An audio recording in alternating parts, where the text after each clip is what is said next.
there was one lady having a great time flirting with like all the bandmates and flirting with Alex all night. This was in Oshawa, yeah. This is Oshawa, and sure enough, when he's on, this is when he's just vocalist, so he doesn't have a bass in his hand. So when he's on the stage screaming, she like starts like trying to dance with him and like grabbing him, and she starts undoing his belt and trying to pull his pants down, seemingly looking like she wants to, but he obviously like pushed away and was, and we're telling the cherry on top, we're telling this story like just like what amongst the bands, and like, did you guys see that hammered woman like flirting with Alex and stuff? And the one guy's like, that was my mom. We're like, no. Welcome to the 127th episode of the Cast That Ends Creation. I'm your host, Chris Deering. This is the show interview bands and public figures from the mathcore and mathcore adjacent communities. My guest today dropped a new EP, A Comorbid Letter, back in Comorbid Letter back in January. Welcome in Loose Teeth. How's it going, guys? Hey, what's up? Yeah, it was great. I'm glad you could make it. Why don't you tell us who you are and what you do in the band? Vocalist can start. Yeah, I do vocals and play bass in the band. And your name is? I'm Alex. Other than that, I drive us around a bunch. And manager. Manager us. I don't know. Shit like that. Instagram posts.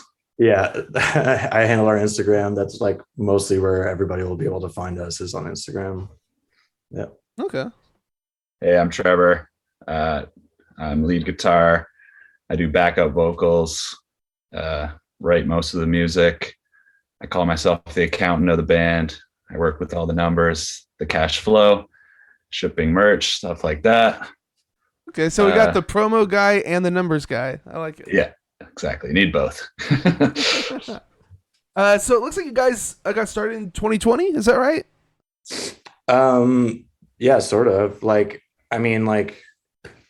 We've kind of been working on this project for like a long time, but I'd say it really came to fruition during COVID, or like at the beginning of COVID, right before COVID, unfortunately.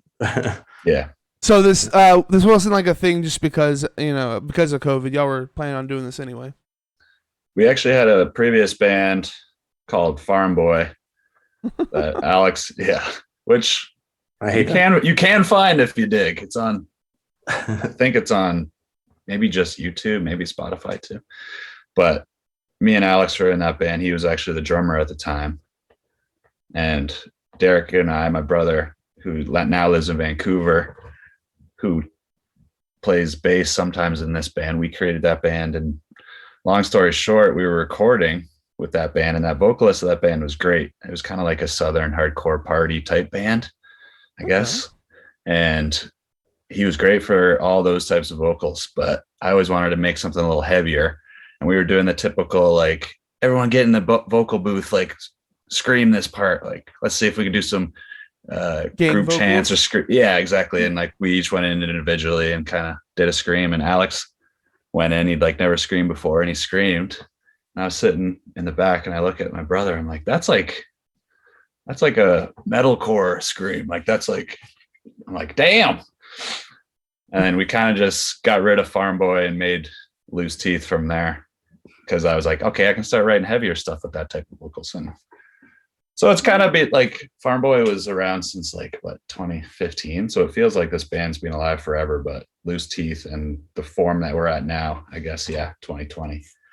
I gotta ask you, because the first name Farm Boy is such it's like Job for a Cowboy, like a weird name to get attention, right? But Loose Teeth is so serious. So like, why did you make a serious name after like the funny name? We like I said, we were like a party band, and this band is much more serious. We take ourselves a lot more serious, and like our topics are more serious. Before it was just like Every Time I Die, like party band, which was a lot of fun. But yeah, I never took us as seriously back then. And now we changed our tone for sure. Well, it's definitely like a good name. Uh, definitely gives me some loose teeth after listening to it. Thanks, man.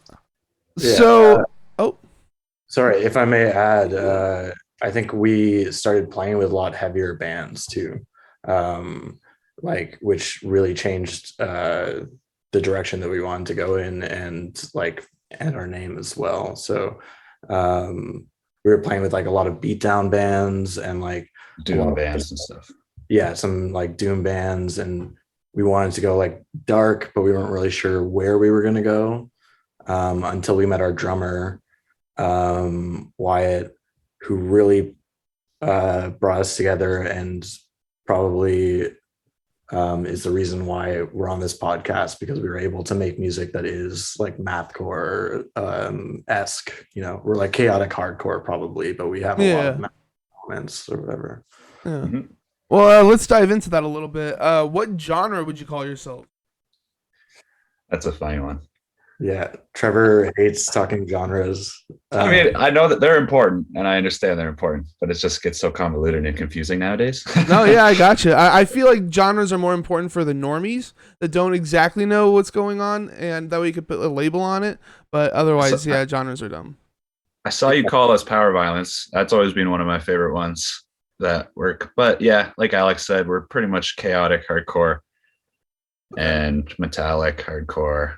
So I've like, noticed a bit of like a little bit of a black metal influence too. At least yeah. it kind of came across a little bit. Thank I, you. I Yeah, guess yeah, what that's was dope. the term I had here? I had Yeah. blackened power violence. Is what I was calling. Oh shit. Yeah, that's nice. Like, Chaotalic is what I call it. Chaotic and Chaotalic. metallic Oh, put together. I'm just joking. that's the thing is, like, I guess we like not argue over it, but we talk about it a lot. Like genres, like there's so many subgenres now of hardcore and metalcore and metal in general, that it gets like a little convoluted and a little ridiculous. Um, but but yeah, at the end of the day, it's more about our influences, I suppose, and um, and I guess a lot of our influences end up being hardcore, metal, metalcore. I don't know, everything, a lot of things, and then there's some math elements in there for sure. well, that's but my next question was gonna be what influences what bands are your biggest influences? Do you want to say yours? Sure, I'll go. I mean, most of us, well, me and Alex always really liked Converge, which a lot of like the mathy hardcore kids love. Definitely. I've always loved, I've been a huge fan every time I die forever. I don't want to write like that necessarily, but they've always been a huge band to me. Cult Leader. I like Knocked Loose, but I don't really want to be a beatdown band, but I like Knocked Loose.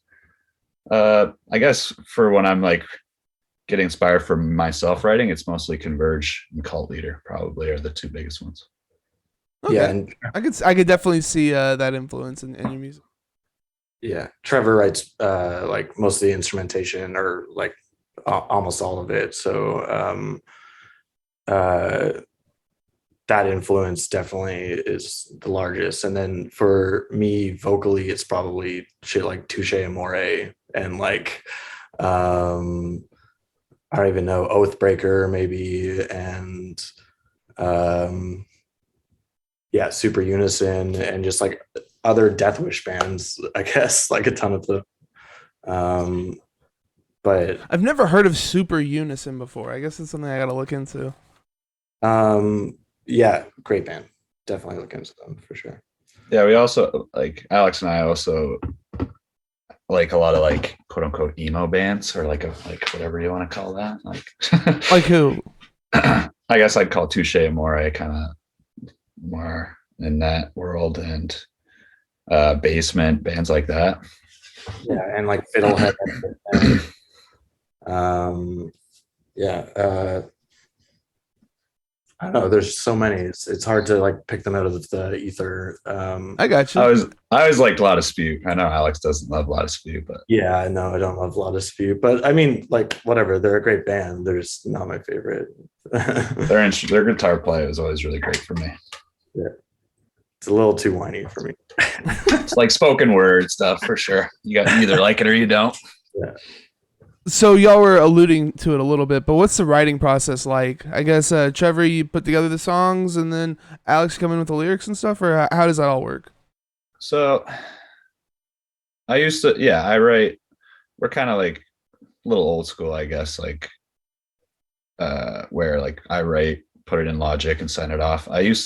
I've switched my writing a little bit just recently. I used to just like sit on my couch with my guitar and maybe be like learning a song, get inspired, and just start like jamming away. But I've recently kind of like I'll have one riff, I'll put it on Logic, make drums to it, and now I've kind of started like almost writing songs drums first. Almost, I was a drummer. Everyone in this band was once a drummer, which is Really? I think helps. Yeah, we've all been like I was a drummer in bands. Alex was drummers in bands. I think. And I thought, can I interject for a second? I think yep. that is also why our band ended up being so technical. Is For sure. we were all drummers that really were interested in like polyrhythms and like weird shit. So That's I like interesting this. because like drummers are always the hardest one to find, in my opinion. So like, good drummer it's is really weird that hard to all find. y'all came together. yeah, 3 drummers that ended up playing different instruments, basically. Yeah, I like to think that's why we're tight too, because we were all drummers and like you got to be tight. But yeah, anyway, I almost write almost full drums now and like kind of put guitar over top. I used to be really picky and like never switch anything, but I'm like not as picky. If I don't like it, it's like it's gone. And yeah, I'll send it like a rough track in Logic with multiple layers, bass, which I like I don't have a bass. I get my guitar and like make it sound like a bass. Usually sounds like shit, but it works. And then I send that to the guys and basically I say like, is this good? And like lately I'm getting better, I guess. Like I used to send things and Alex would be like, nah, or like you can do better type of thing. It's like, but I like to think I got a little better and usually the songs get the check mark. But yeah, and then Alex and Wyatt both like kind of throw their own spice on it too. Like I write the initial all the instruments, but Alex throws a lot of like little riff spice and like melodies, and Wyatt's crazy drummer. I would never be as good as him, so I can't write some of the stuff like that. Faith Healing blast beat at the very end is like I don't know what he's doing. But yeah, basically that's how it is. I bring up the skeleton of it and Alex writes all the lyrics. I've written lyrics for one song and then we all kind of put our own spice on it, I guess, after. Well, hell yeah. So Alex, you do most of the lyrics. What your lyrics are really dark. It's like some of the things are like revenge, suicide, stuff like that. Where are you getting the inspiration for this stuff? I guess I'm asking, are you okay? Great question. Yeah, totally. I really appreciate artists that dive into some of the darker elements of their lives, I suppose. And I mean, on a base level, like some of them are like talking about suicide and stuff. Yeah, you did your research, dude. Actually, you were like reading into the lyrics, but yes, I'm okay. Yeah, I don't know. Most of it comes from personal experience and stuff, and it's interesting you brought up suicide, I guess. We donate to the Canadian Suicide Prevention Service with a portion of everything that we sell. And what else? Revenge.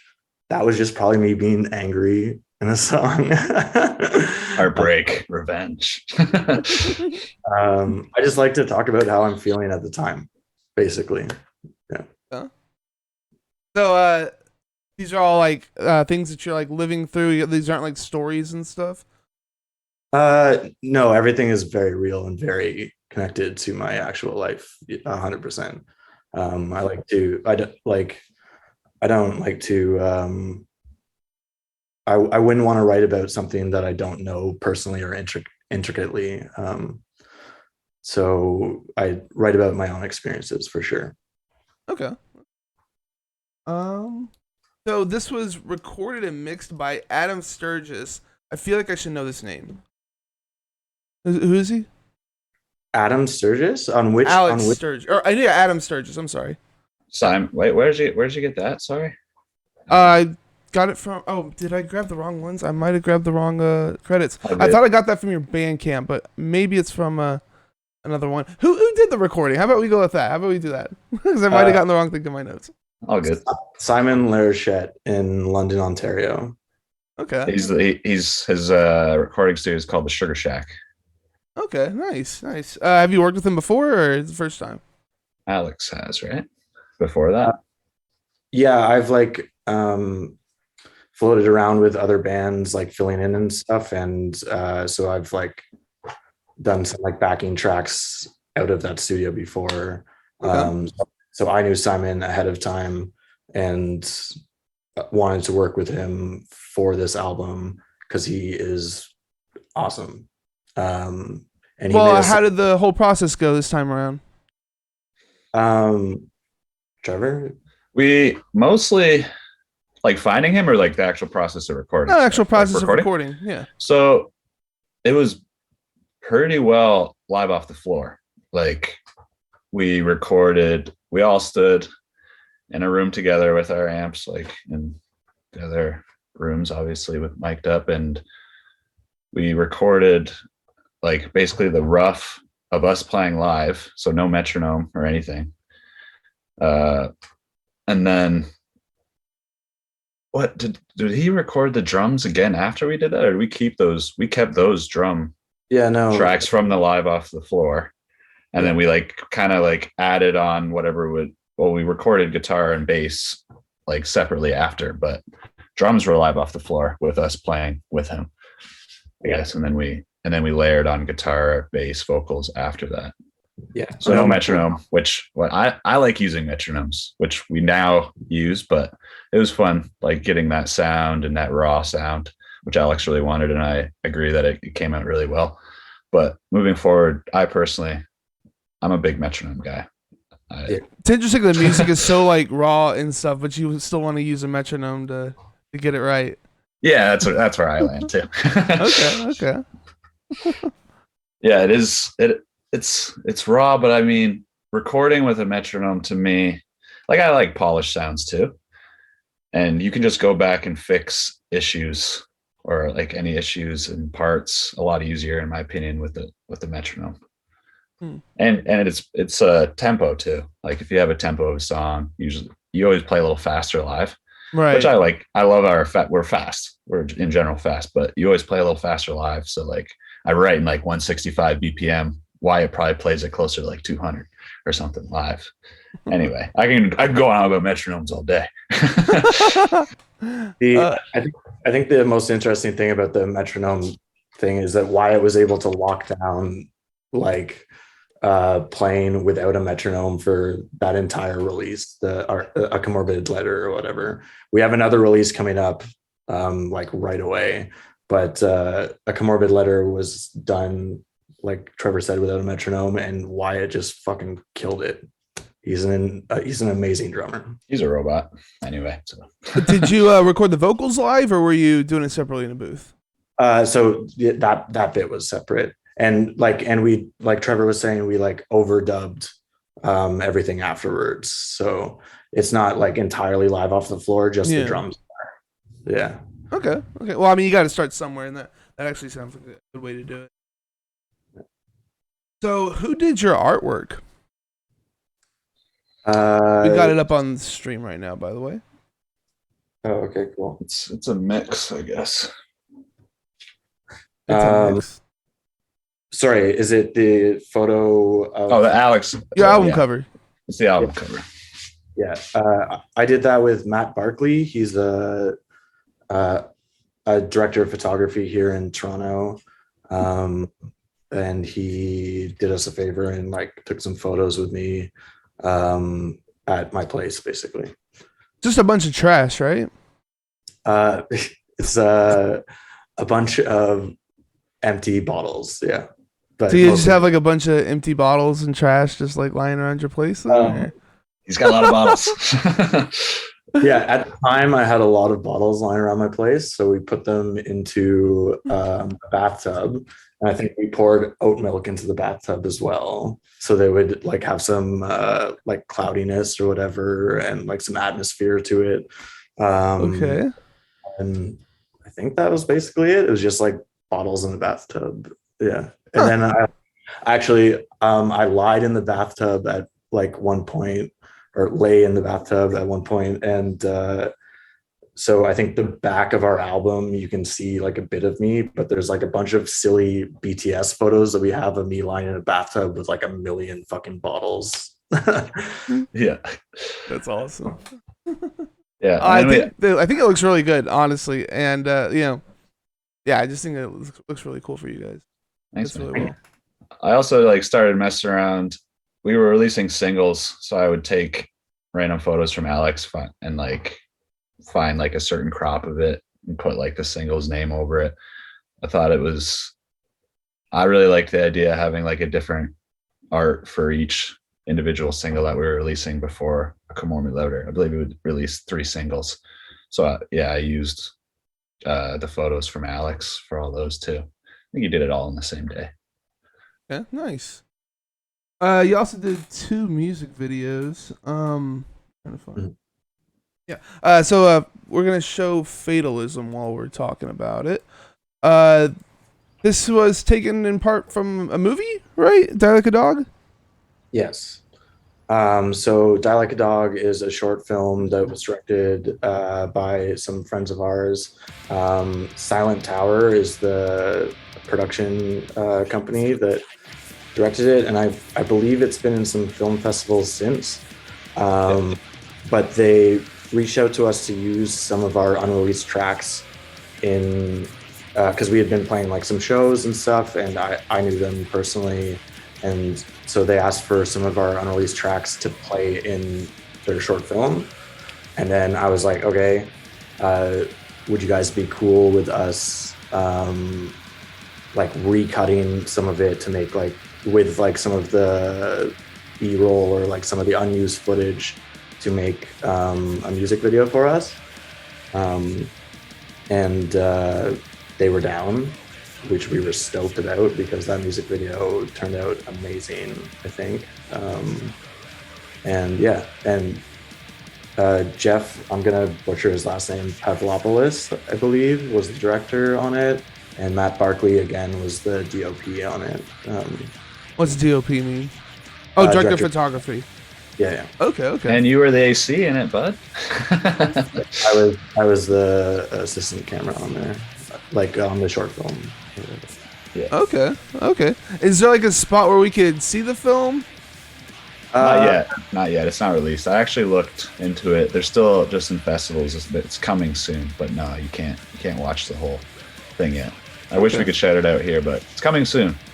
Yeah, Shout out Silent Tower in general, but and to shout out another fundraiser, actually, part of the reason we decided to partner with Silent Tower, or Silent Tower decided to partner with us, is because we wanted to give back to the community a bit, because this short film and our music video has some dark subject matter, just like the lyrics we were talking about earlier, about like drug use, essentially. So we wanted to give back to Parkdale West Community Health Center, which is a place in Toronto here that helps a lot of people. And specifically, we went with TRIP program. And we have a GoFundMe up somewhere still that's raised like over $2,000, I think, and like counting for TRIP. And they give out what do you call it? They give out kits, Harm reduction. harm reduction kits. Thank you. All over the city, and specifically in Parkdale, which is where I live, and Trevor's not far from there. Yeah, well, that's really cool. I guess we could just dive into that real quick. You talk about giving to foundations and stuff. Like, what are all the different ones that you do, or is it just those two? No, there's a few. So I guess we decided a while back. We don't make much money doing this at all. Right.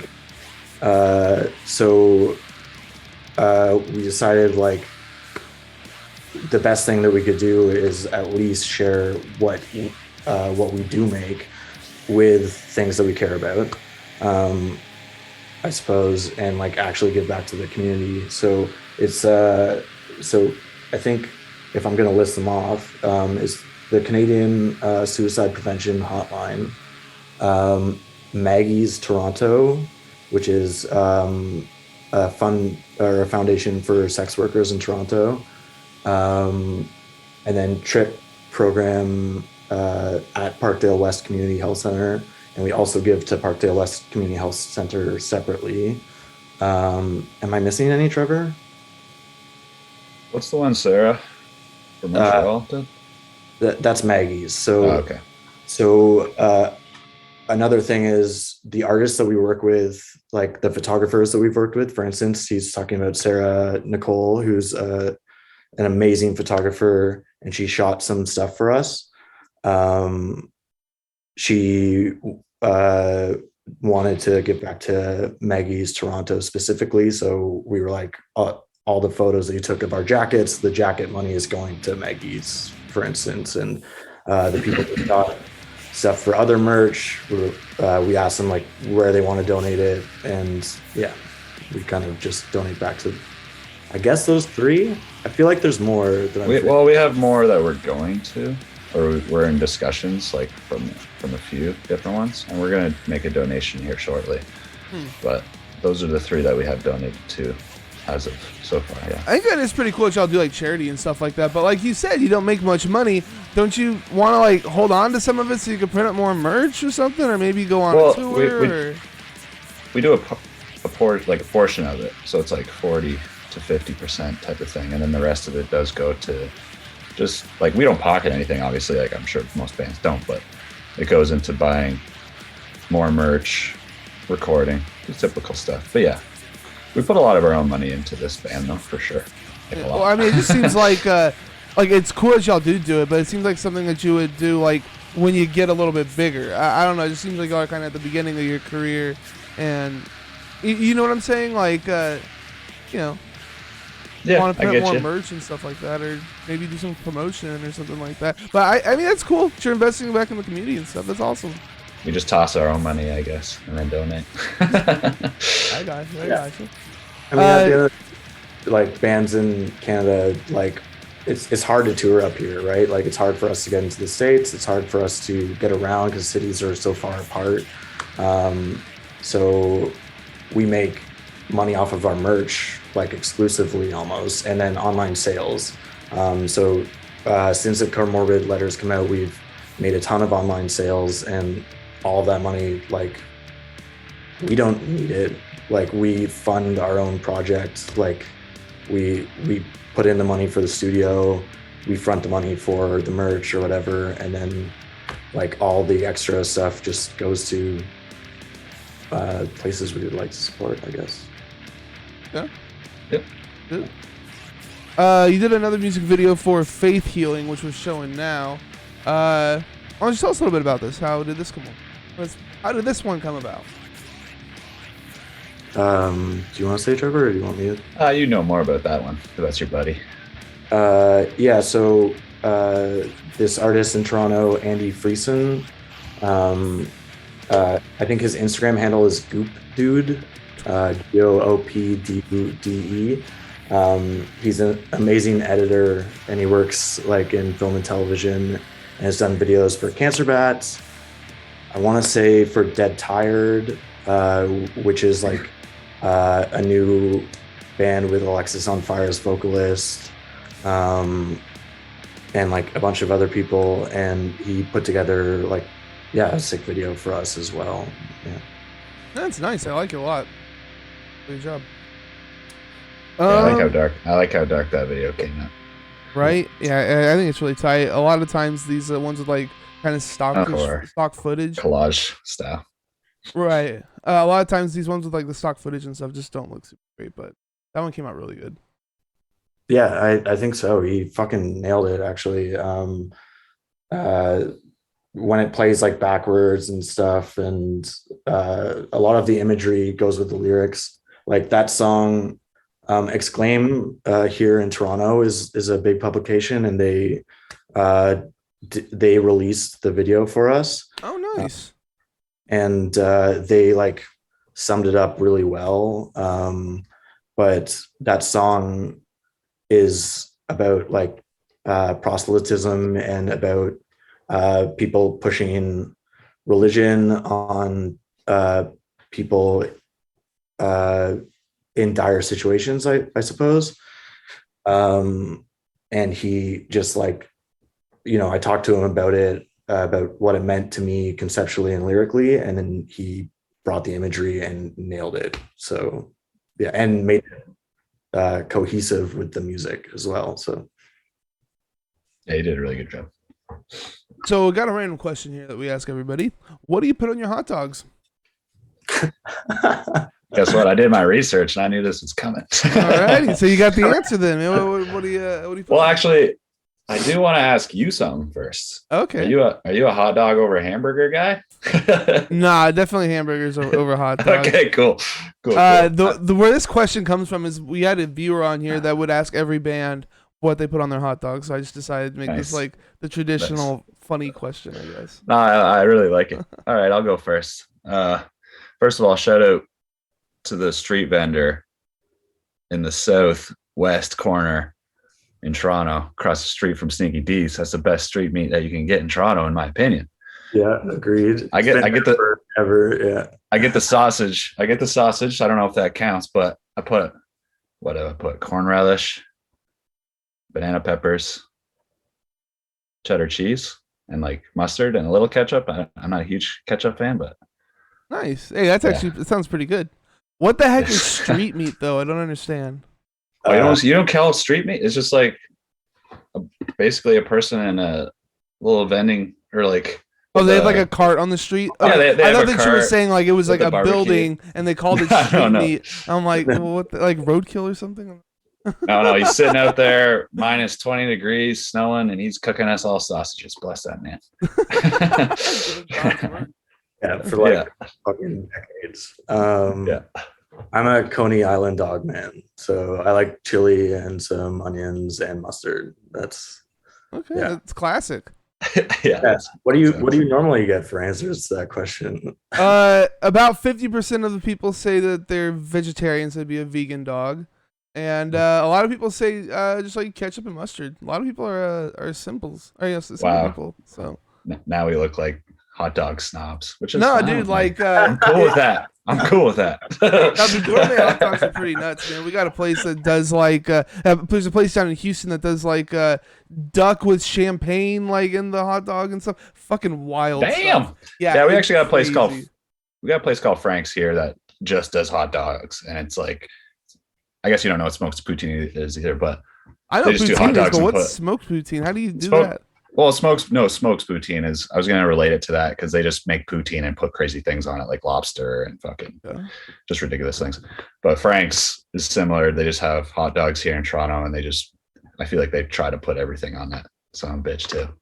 But yeah, it's kind of like a Chipotle. Like you walk in and like order a hot dog, and then you're like, you have like a million toppings, and you're just like, what can I put on this hot dog or whatever? Yeah.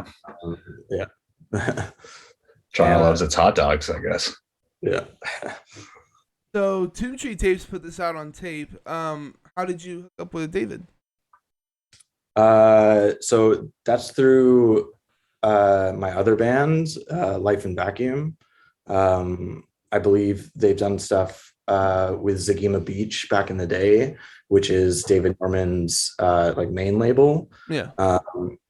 And so I reached out to him and was like, yo, this is my new project that is like mathcore. And he was like, or, chaotic hardcore, whatever.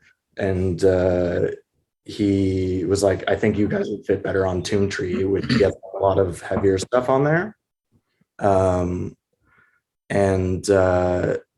Yeah, I guess that's how it came about. It was like through my other band's connection, and then he really liked the stuff and put it out on Tomb Tree. Hell yeah. What about you were telling me you have vinyl coming on Wormwood Records? How'd you get that one going? So they reached out to us as well, and we're just like, we want to put out your record. Oh, nice, dude. Man, that's crazy.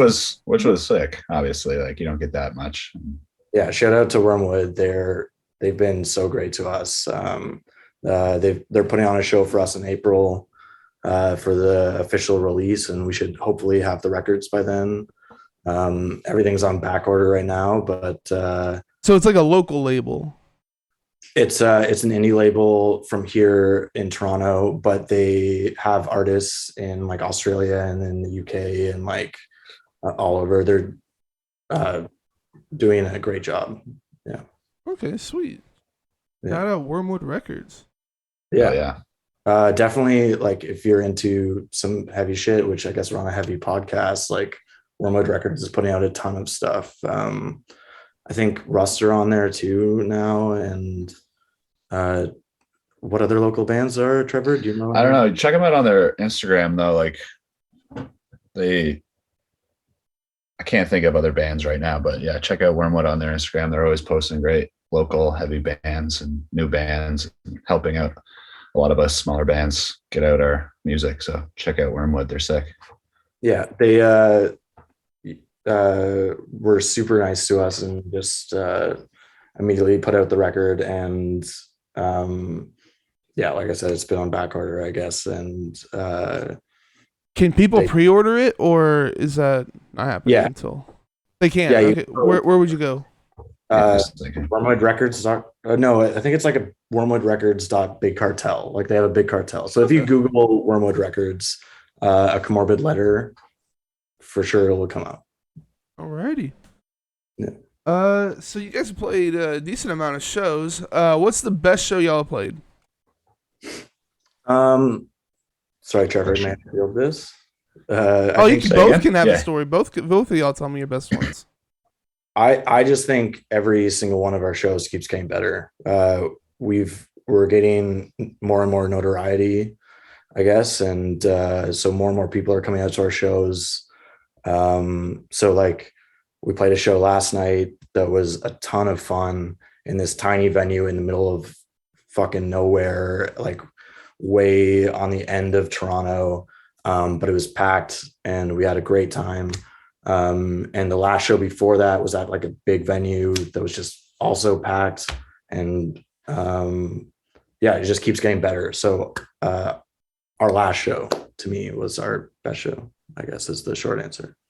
Alrighty. It was a great show. Well, I'll give you like my favorite show that we've played, at least the one I usually think of, it has to do with like lineup to me, like a lot of the time. Like who else we played with? We played with a band named Dihex. Shout out Dihex. They're an incredible local band. And Godmother, I think from New Zealand. Is that where they're from? No, they're from Sweden, I think maybe. Sorry, guys. Shout out Godmother. They're incredible. And then number 12 Looks Like You headlined. Oh, shit. Okay. So just the lineup was huge. It was at Sneaky D's, which is like a really big punk hardcore venue in Toronto. Dude, that'd be crazy, man. It was packed. It was just like, I love Godmother. I love Dihex. No, Alex always watched listen to number 12 Looks Like You, and they're sick. That show is usually the top one on my list, but I agree with Alex. Like we keep getting better, and like the shows keep getting better. But that show always stuck out to me. Like after that one, I was just really proud, and everyone killed it. And the lineup was so good. Oh yeah. Well, let's contrast this. What's the worst show that y'all have played? I think we both know the answer to that. Which one? The one in Oshawa? Is that? That was good. Or Peterborough. Okay, so there's a little story. we toured with a band from Montreal, and we did like I think 9 shows, and then 8 or 9, and then we added one at the end. Oh shit! Yeah, okay, I remember. Not the Franks one. Maybe we didn't add this one, but we played. It's basically we played in front of just the bands and like 2 locals, and there were 2 locals there that were absolutely hammered. There was one lady having a great time, flirting with like all the bandmates and flirting with Alex all night. This was in Oshawa. Yeah. This is Oshawa, and sure enough, when this is when he's just vocalist, so he doesn't have a bass in his hand. So when he's on the stage screaming, she like starts like trying to dance with him and like grabbing him, and she starts undoing his belt and trying to pull his pants down, seemingly looking like she wants to, but he obviously like pushed away, and it was and we're telling the cherry on top, we're telling this story like just like what amongst the bands, and like, did you guys see that hammered woman like flirting with Alex and stuff? And the one guy's like, that was my mom. We're like, no. Sorry, buddy. It was like the headlining band's or drummer's mom or whatever. Just like a tiny show. We were already exhausted. No one came. I felt bad for the Montreal guys because they could have just went home, and we brought them to this Oshawa show. Yeah. That one sticks out. Yeah. That's what I was going to say was the worst one too, probably. Was she hot? She's alright. I don't remember, to be honest. She was a very nice lady, and we liked hanging out with her. She was nice, yeah. Bit of a mouth, maybe. I don't know. Until she like sexually assaulted me. and then we didn't enjoy hanging out with her as much. Rockstar life. Yeah. So Alex, I assume that's the same show that you'd be saying. Yeah, no, I was thinking that, or I think it was a different tour. This is back in Farm Boy days, because it was a previous iteration of Loose Teeth, I guess, before we got serious about it, like we talked about earlier. Mm-hmm. We played in Peterborough, and we played with one other band, I think, and that band didn't watch us play, so we played to like the bartender. My dad. We played to my dad. Yeah, your dad. It was the one show you went to. It was definitely top 3 worst shows. Yeah. And he never came again. The one that your dad goes haven't to. Seen him since. Well, that sucks. Just so you know, like these are really small towns in Ontario, or like they're I don't know, they're not cities, I guess they're somewhere in between, and they're in the middle of fucking nowhere. So they're like weird stops on your way to go between like Toronto and Montreal, which you have to do here in Canada when you're touring. That was one of those shows where you're like playing and you're like, I don't think the people that are here for music, or they probably didn't know that a band was playing. Yeah. And like those aren't the type of people that want to get like screamed in their face and loud distortion, guitars, amps, fucking. So those are always fun. That's when you get to test. We still went crazy. It's a good test. So what's in the future for you guys? You're saying you got a release that y'all are getting ready to put out? We got a lot. We got a lot, actually. Yeah, we really grinded over COVID, I guess, when we could. The restrictions have been pretty heavy here in Toronto, and in Canada in general, but specifically Toronto has been a hotspot. But when we were able to, we got a shitload done. So what's next for us, I guess, is our release show for A Comorbid Letter and the vinyl release. But we have an entire other album that's ready to be released, and we're going to drop it probably right afterwards. And we have some live sessions coming up, which will be fun because everybody needs to see how good of a drummer Wyatt is. And so why not just make this an album? Why did y'all decide to do an EP and then an album? I guess so you could shop around the album, try to get on a label, or they're both EPs. I Should Okay. Yeah, it's a 3-song EP that's coming up next. Yeah, like almost 7-inch, but like a little bit longer, I guess. But I don't know. It's like a departure musically. So like we were in like one mind state for a Comorbid Letter, and another one for this, and we're already writing another album that will probably be out in the next year.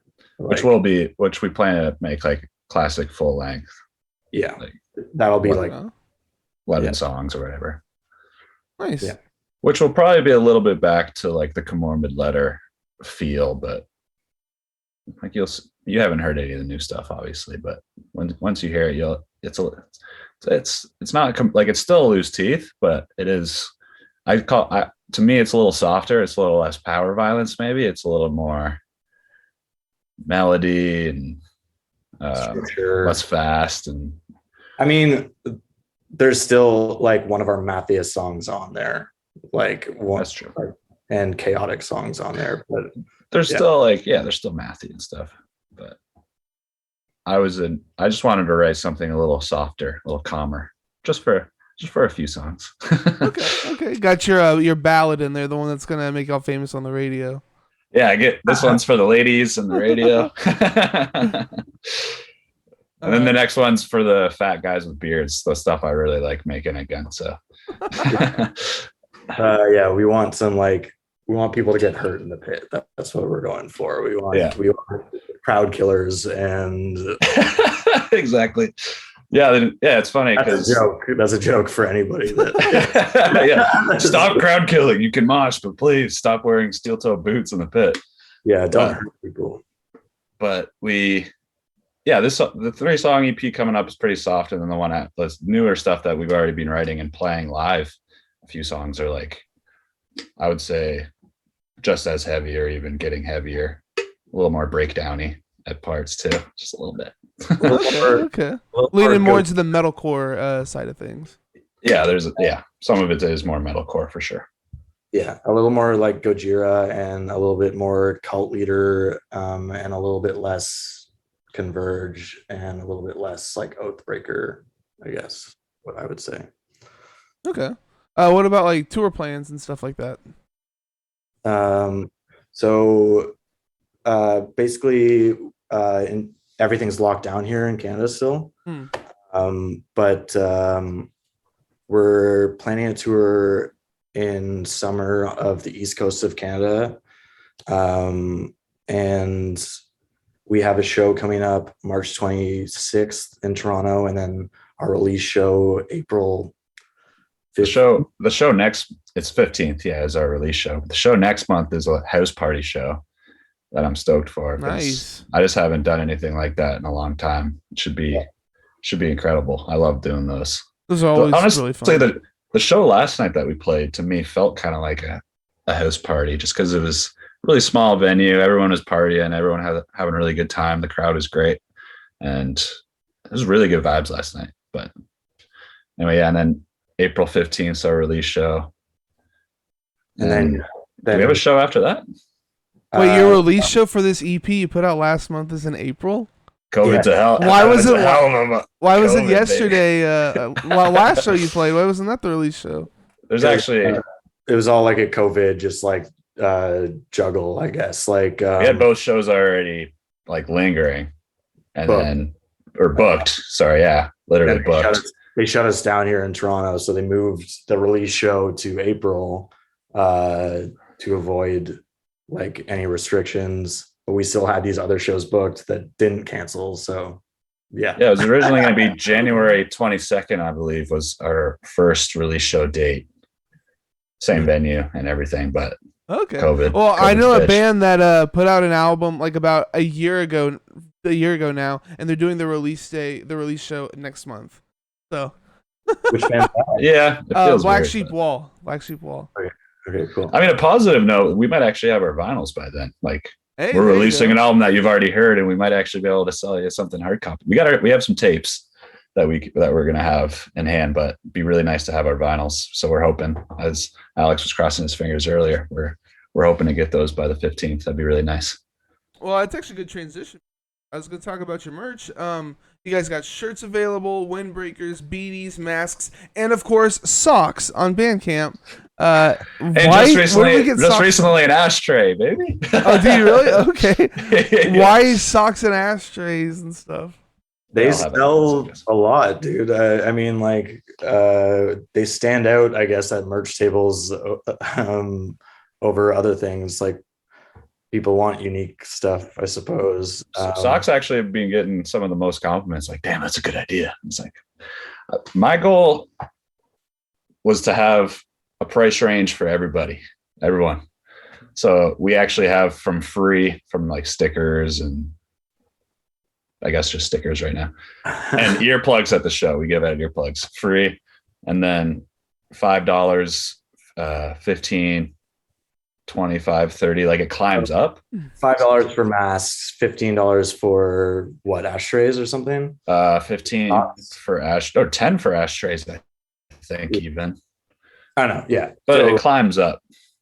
15 for socks. Okay. so whenever people want to, I just wanted something that climbed up, and we all have ideas, and if we dig the idea, we turn it into merch, I guess. Okay. Trevor, I think you're getting a little glitched out. We hear what you're saying, but you're not completely synced up right now. It's probably all my good. internet. It's all good. Let's end this with your album of the year for last year. oh yeah, shit. We talked about this a bit earlier. So Trevor, you want to go first? It's a split for me. I got to go with Turnstile Glow On. Pretty much everyone in the hardcore community agrees that that's probably like the hardcore album of the year. But I also really like Knocked Loose, A Tear in the Fabric of Life. I guess it's an EP. It's not an album, but I'll count that. Still sick. It's so good, and the videos that they made for it are incredible. I saw him live in Buffalo for Every Time I Die's last show. Oh, nice. those- Dang. He caught the last show. That's crazy. I get to say I caught the last show, but that EP live is fucking brutal. It's amazing. Like people go crazy. It's scary pit. I was in the pit, but it's a scary pit, but I was in that thing. You wouldn't find me anywhere near that thing. Yeah. Yeah, I agree with Trevor with Turnstile for sure. I'm gonna cheat a little bit because 2020 late Exhalants released an album, and I don't know if you're familiar, but they're from Austin. I know you're from Dallas, right? Yeah.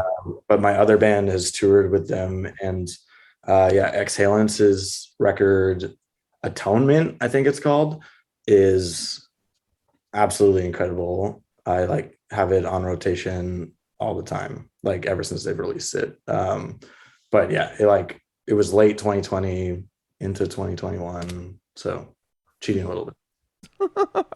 I'll let it slide this one time. Just don't do it again. If you're looking for some awesome hardcore, check out a Comorbid Letter. That's what it is, right? A Comorbid Letter? Okay. Yep. A Comorbid Letter, the debut EP from Loose Teeth. Where can people find you? At Loose Teeth HC on Instagram is where we operate out of generally. Soon we'll probably put up a Facebook account, but other than that, our Bandcamp, you can get our merch off of it. We do sell to the States and to Canada, and are hoping to be able to sell overseas as well. So we do. It's just you just have to contact us to figure out the shipping, but we'll ship all around the world. Just the shipping is a little bit of a thing. Like talk to us through our Instagram or email at what is it, at Loose Teeth HC@gmail.com. Yeah. Right. Prices have been like changing like crazy for international stuff. I put out an album kind of recently, and I just got in the vinyl for it, and the shipping had gone up $3 to ship it over to New Zealand since I had put it up pre-order. Yeah. So prices are crazy right now. And Bandcamp's kind of just like you have to put like your rough idea of what shipping is or whatever. Right. So I just try to get them to contact me because I don't want to rip anyone off, or I don't want to like get ripped off. Get ripped off either. So yeah. Right. Spotify, Loose Teeth. I assume you're on all the digital stuff. We're on all of it. Apple Music. Yep. Okay. Every single one. Yeah, if you want to go directly to support us though, Bandcamp and Instagram, those are our like main ones for sure. So Loose Teeth HC.bandcamp and Loose Teeth HC at like on Instagram. Yeah. Alrighty. As for me, drop my channel follow so you always know when I go live. You can also sub to get access to the interviews before they hit YouTube and other streaming services, as well as getting some exclusive emotes. You can also sub for free by attaching Amazon Prime account to your Twitch account. It's like taking $5 from Jeff Bezos' pocket and putting it into mine. You can find me on Facebook, Instagram, Twitter, and YouTube. YouTube folks, if you enjoyed the video, please tickle the notification bell. Give me a like, and don't forget to subscribe. It's a great way to support me for free. Check out my music, The Sound That Ends Creation, at soundthatendskreation.bandcamp.com. My new album, Boomers, Zoomers, Desperate Coomers, is out now. My next guest is Heavy Meta. We changed them from being on like the 16th or whatever to now. So yeah, tune in for that one. Be at 7 p.m. Central this Wednesday. But yeah, thanks for being here, guys. Hope you had a good time. Yeah, we did. Thanks so much for having us, man. Really appreciate it. It was fun. And thank you guys for watching and listening.